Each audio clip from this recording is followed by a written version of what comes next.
Welcome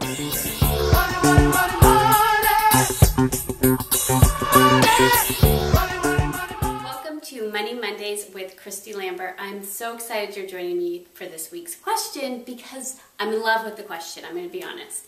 The question's all about the B word, budgets. And here's the thing.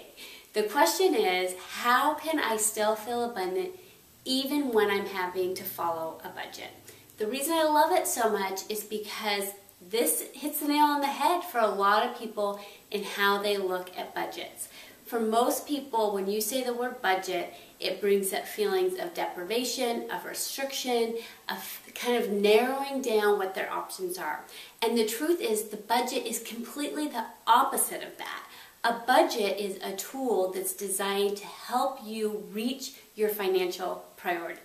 It's a tool that's designed to help you get clear on how you want to spend your money, to consciously choose in advance what your financial priorities are, and then measure against that on a regular basis so you don't get sidetracked in the moment.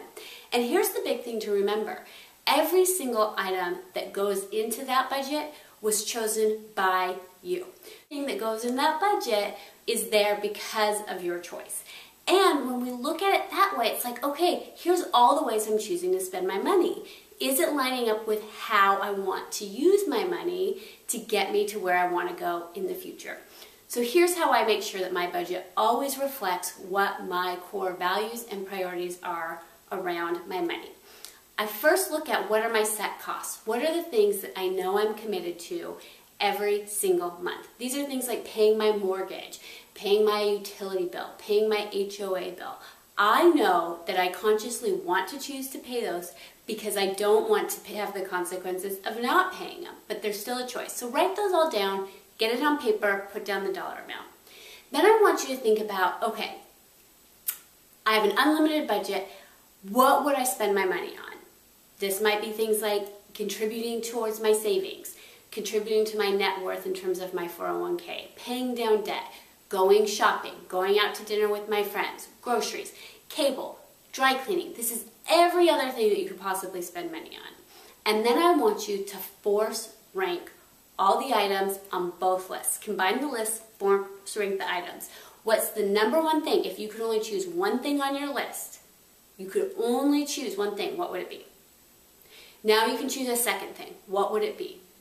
Go down the list, and it'll give you a clear picture on how you value your choosing to spend your money.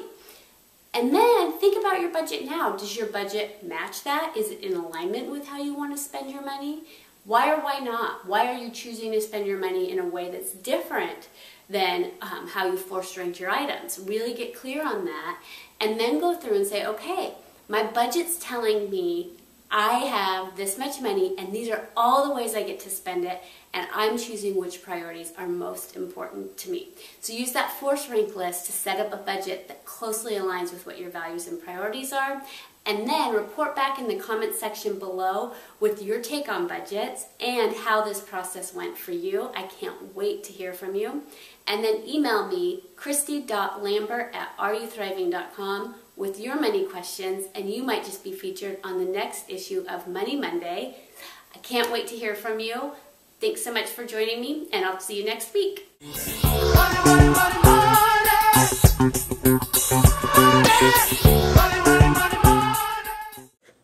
Are you ready to improve your relationship with money, to get to the bottom of what's creating the current results that you have when it comes to money?